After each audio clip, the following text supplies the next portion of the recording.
So today we're breaking down the debate between Bernie and Biden. We're going to look at specific clips, talk about them, make sense of them, and figure out what it means for progressives. So let's dive right into it.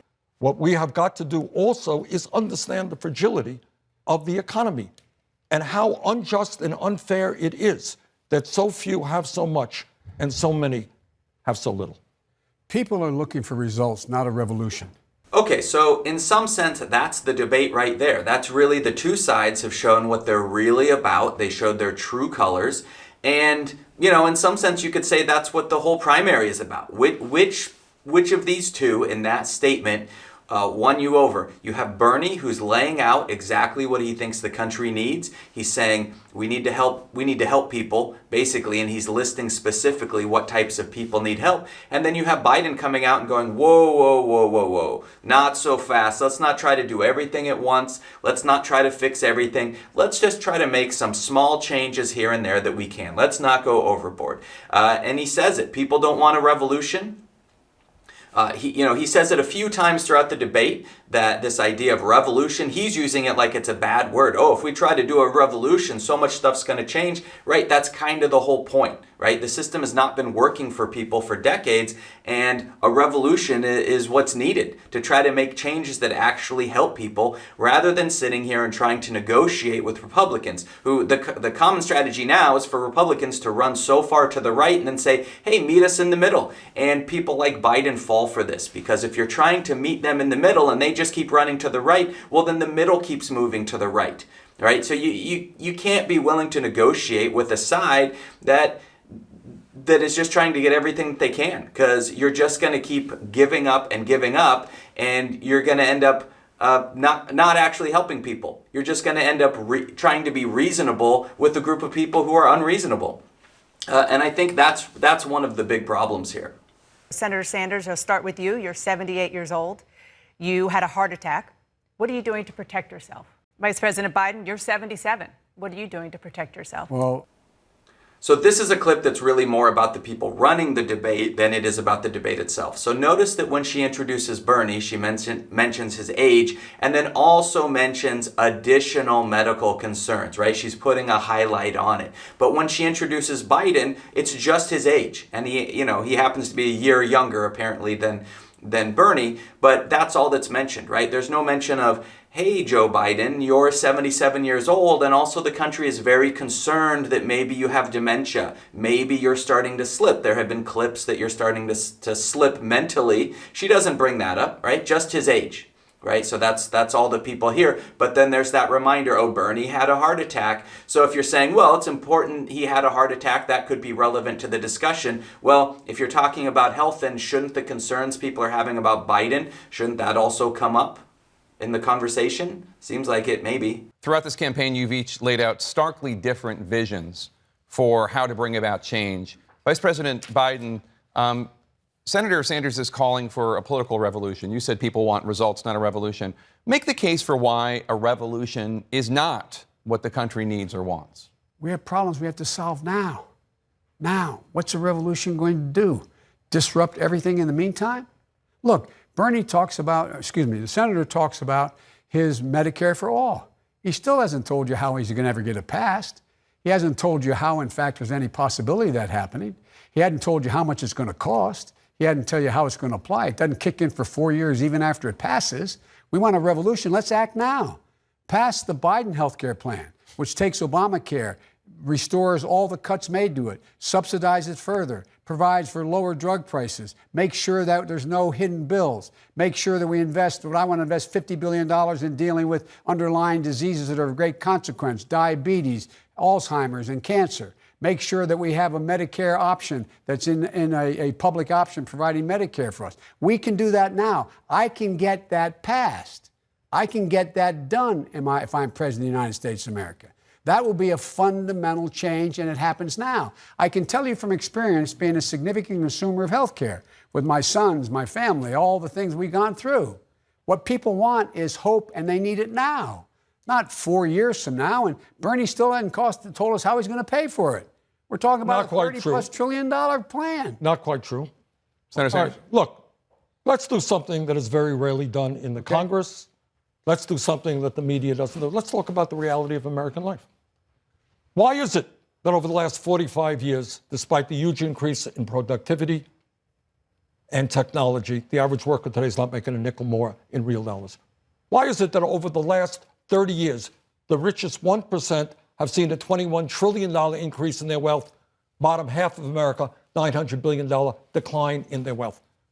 Why is it that we are the only major country on earth not to guarantee health care to all people as a human right? Why are we the only major country not to have paid medical and family leave? Why do we give tax breaks to billionaires when 500,000 people are homeless today? And it comes down to something, Jake, we don't talk about. The power structure in America. Who has the power? And I'll tell you who has the power. It's the people who contribute money, the billionaires who contribute money to political campaigns, who control the legislative agenda. Those people have the power. And if you want to make real changes in this country, if you want to create an economy that works for all, not just a few, if you want to guarantee quality health care to all, not make $100 billion in profit for the healthcare industry, you know what you need? You need to take on Wall Street. You need to take on the drug companies and the insurance companies and the fossil fuel industry. You don't take campaign contributions from them. You take them on and create an economy that works for all.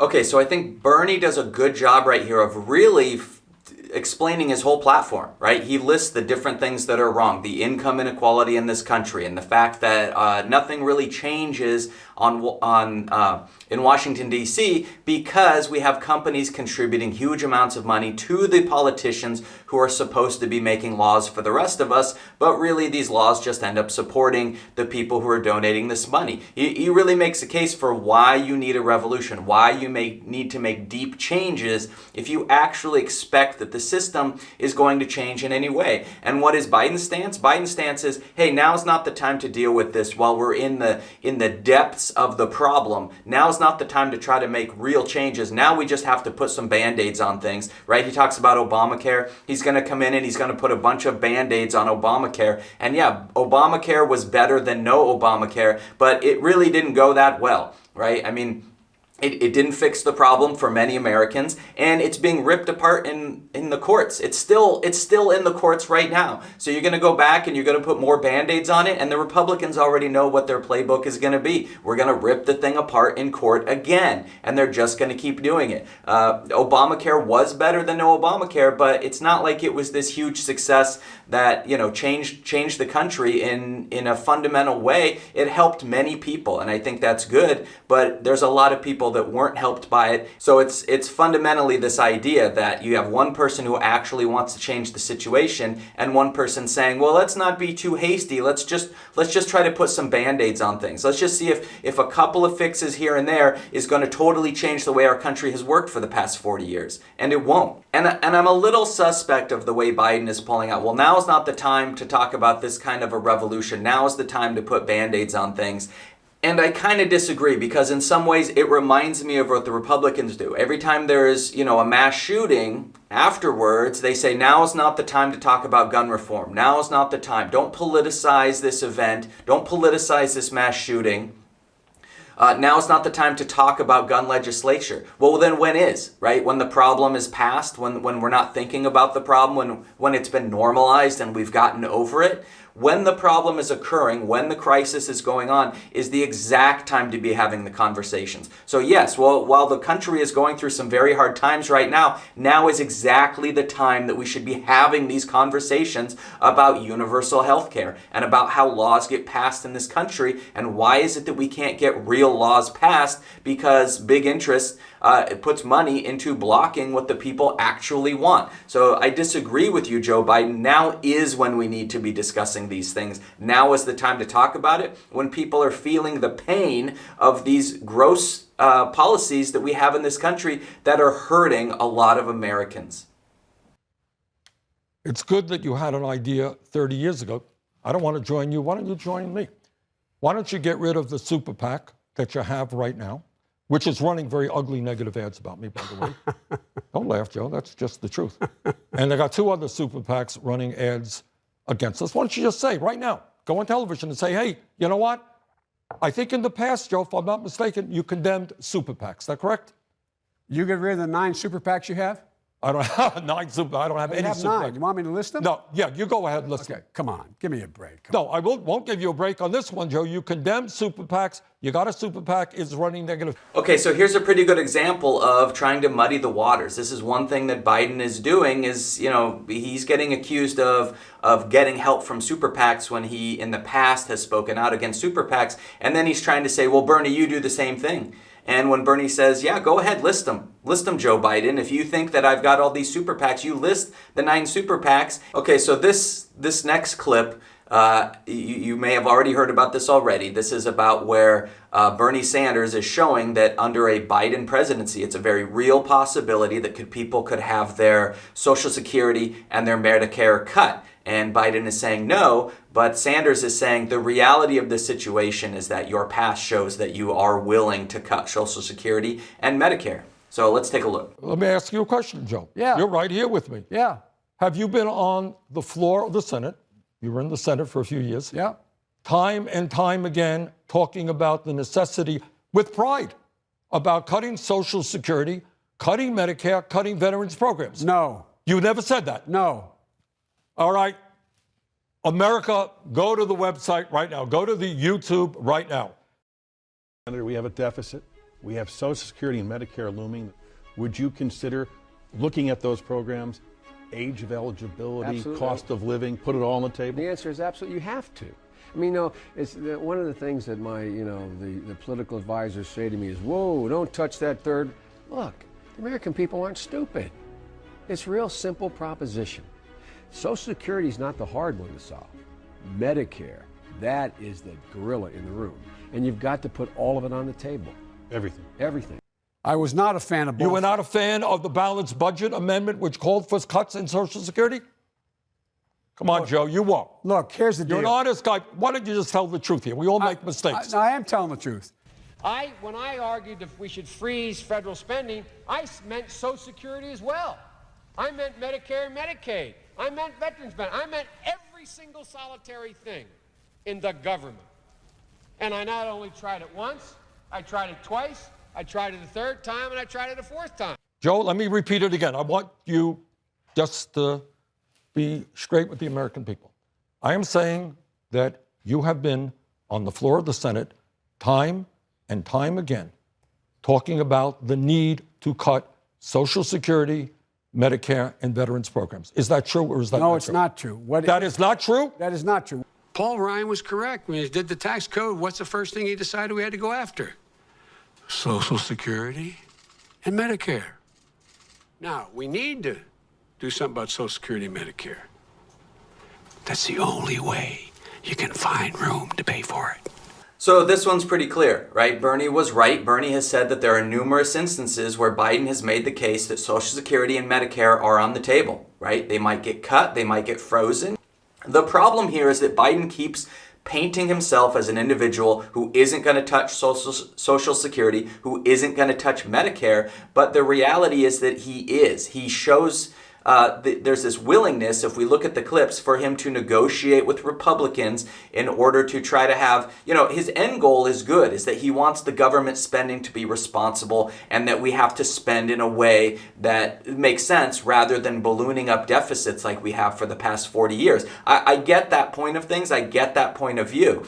But to make the case that you're not going to touch Social Security and Medicare when you are, right, when you've shown a history, a willingness that those things are on the table and might get cut, that's a big deal for people voting. There's a lot of people out there this time who are going to vote based on Social Security being there for them or not being there for them. The Medicare being available to them in the way that it currently is, or maybe that thing getting cut. I think that if he would be honest and say that that's an area where he would consider cutting, I think that would change some votes, right? Whereas Bernie Sanders has made it clear he wants to improve upon that situation. So this strikes me as a situation, it's not just a gotcha moment. Hey, you made some claim a long time ago and we're going to throw it in your face for an ad. I think this is a situation where the true nature of Joe Biden is trying to be covered up. His true history. We're not talking about one event. We just saw 3 clips where he has said, yeah, this Social Security and Medicare, they are on the table because it may be a place where we can save some money. And that willingness is important because to a lot of people, that's going to affect their lives. That's going to affect how they live, how they eat, how they pay for things. And I think that we shouldn't just view it as a gotcha moment. Ooh, Bernie proved you wrong. I think we need to see that there's really an underlying fundamental problem here that voters really need to be aware of, because they might just be voting for someone who says he's not going to touch Social Security, and then he does. You brought up Social Security, Yeah. and you've been talking about it. I want to ask you about something that you wrote in 1996. You were a member of the House, and you wrote an op-ed that said, quote, "It is clear we will have to make incremental adjustments in Social Security taxes and benefits." Yeah. Why are your past comments any less relevant than Incremental things that the Vice adjustments. What I President- advocated, adjustments that I advocated and have advocated for years, is, among other things, increasing the cost of living assistance. No, you're not going to find me ever calling for cuts to Social Security. Okay, so what we have here, I'm not really sure what is behind this question, but there's two possibilities and they're both bad. So basically you have a situation where either the moderator didn't bother to research this quote that she tries to call out Bernie Sanders on this quote about incremental changes to Social Security. Well, apparently she either didn't research it very well and didn't actually know what his quote was about, which to me looks pretty bad. I would think that as a journalist and as a professional and a high-achieving individual, you're going to be in the center stage, on the spotlight, hosting a national primary debate, and you're not even really sure what your own question is about. That looks pretty bad. Or the alternative, the second possibility, is that she asked this question with the intent of it being a gotcha question for Bernie, which really then supports a lot of what people are saying, that the media is out to get Bernie Sanders. The media is trying to find ways to lower Bernie Sanders' status and build up Biden. So you can choose. I don't really know what was going on here. Senator Sanders and I both agree we need health care should be a right, not a privilege. We both agree we have to deal with student debt. We both agree we have to deal with education and access to education. We both agree that we have a new Green Deal to deal with the existential threat that faces humanity. We disagree on the detail of how we do it, but we don't disagree on the principle. So this clip is a problem for me because basically what Biden is trying to do is stand up and saying, hey, all of you who like Bernie for his really good ideas on the Green New Deal and healthcare as a right and inequality, I'm part of those too. Put me in that same group. We really want the same things. But fundamentally, when you look at the details, what they want is nothing to do with the other. So he's trying to make the case that many of his ideas are in line with Bernie's. It's just in the details. The details are where we differ. And yet, their plans are entirely different, right? A single-payer healthcare system under Bernie Sanders would not look like what Biden proposed in his own debate, which is to put a bunch of Band-Aids on Obamacare. These are not the same thing, and it's disingenuous and I think dishonest for him to be sitting there and trying to make the case that what they really want is the same thing. In fact, if you look, some people make the case that Biden is practically a Republican, and while he's not a 2020 Republican, I think there's a decent case to be made that he shares some similarities with, say, a 1980s Republican, 1990s Republican, which is nowhere in the same universe as a progressive like Bernie Sanders. They're just fundamentally not the same thing. And so this is really just for the people that consume very little politics. You know, if there's this soundbite that they hear where they can say, oh, Biden actually thinks a lot of what Bernie's doing is good, maybe that's okay then. Maybe he's close enough to Bernie Sanders to be good for now, when the reality is what they want to achieve have nothing to do with each other. We fundamentally disagree with this president on everything. This is a man who wants to cut Social Security, cut Medicare, not Bernie, the president of the United States. So this is much bigger than whether or not I'm the nominee or Bernie's the nominee. We must defeat Donald Trump. He is the exit. 4 more years of Donald Trump will fundamentally change the nature of who we are as a nation. We've got to restore this country's soul. That's essential. And as long as this president is there, we're not going to be able to do that. Senator Sanders, if... Can I just say a word, then I'll respond to you? Well, it's just a quick question, which is, if he is the nominee, Vice President Biden, you've already said you would support him. Of course. But will you campaign for him? Will you urge your supporters to on support day him? one, when I announced my candidacy, what I said is this country cannot deal with a president who is a pathological liar, who is running a corrupt administration, who obviously doesn't know the Constitution of the United States, who believes is above the law, who is a racist and a sexist and a homophobe. He is the most dangerous president in the modern history of this country. And what I said on day one, Joe, day one, that obviously I hope to win the nomination. But if I don't win the nomination, and I think every other Democratic candidate is prepared to come together to do everything humanly possible to defeat Donald Trump. But let me respond to something that Joe said. You know, we talk about the Green New Deal and all of these things in general terms, but details make a difference. What I have said throughout this campaign, and I don't think I've heard you say this yet, Joe, is that if we are going to save this planet for our kids and future generations, we need to have the courage to take on the greed of the fossil fuel industry and make it clear to them that their short-term profits are not more important than the future of this planet. So I think here Bernie makes a good argument because he's starting to lay out the points that are the differences. Biden was trying to say, hey, well, look, we're basically the same. So if you like Biden, you might as well vote for me because, I've got other stuff going on, but I also like the things that Bernie has going on. So why not just vote for me? And Bernie comes out and lists some details that really differentiate Bernie from Biden. And I think he makes the case that, look, if we don't really tackle climate change in a serious way, then we're not really going to make a dent in it. Senator Sanders, Vice President Biden, you opposed sanctuary cities as a presidential candidate in 2007. Where do you stand now? Should undocumented immigrants arrested by local police be turned over to immigration officials? No. Senator Sanders? Okay, now that's just weird. I don't understand this response. It's a one-word response. Maybe he was just trying to show the power of the simplicity of his answer, that no is all that needs to be said. But we're grown-ups here in a presidential debate, possibly the debate that could seal Biden as the Democratic candidate, and he literally uses one word to answer the question. No one was expecting it. You can see they left the cameras on him. Nobody was talking because they were expecting Biden to actually finish up his answer with a discussion. So I don't know. I'm not ready to say that, this happened because of, people are making claims about mental well-being and stuff. I don't know what he was thinking when he answered this question, but they start teaching you in the third, fourth grade. When you answer a question, a lot of times you want to give details. You want to give, more of a description of what it is that you're talking about. What if the whole debate went like that, where Bernie and Biden were just answering yes and no to a bunch of questions? We would be very unsatisfied. We wouldn't really feel like we knew what that person is standing for. And I can't see any upside to him answering the question like this other than he wasn't thinking. He just blew it. I don't get it. Well, what you don't get, and this is exactly what the problem with politics is about. All right, question. Did China make progress in ending extreme poverty over the last 50 years? Yes or no? That's like saying Jack the Ripper. No, it's not, Joe. Yes, you see, it Joe, is. this is the problem. Yes, it is. This is the problem. We can't talk. Yeah, I know there's a political line. I understand. China's terrible, awful, nothing ever good, Russia, blah, blah, blah.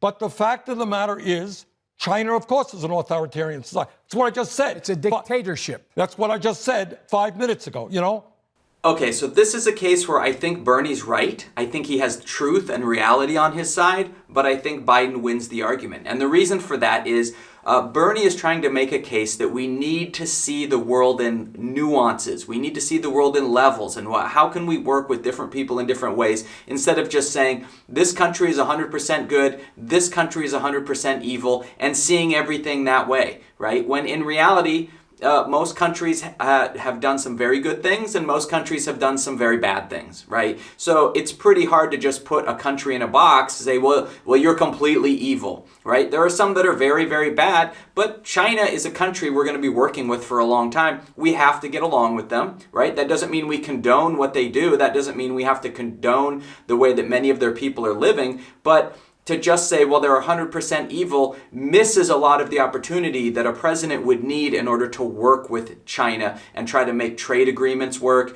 try to make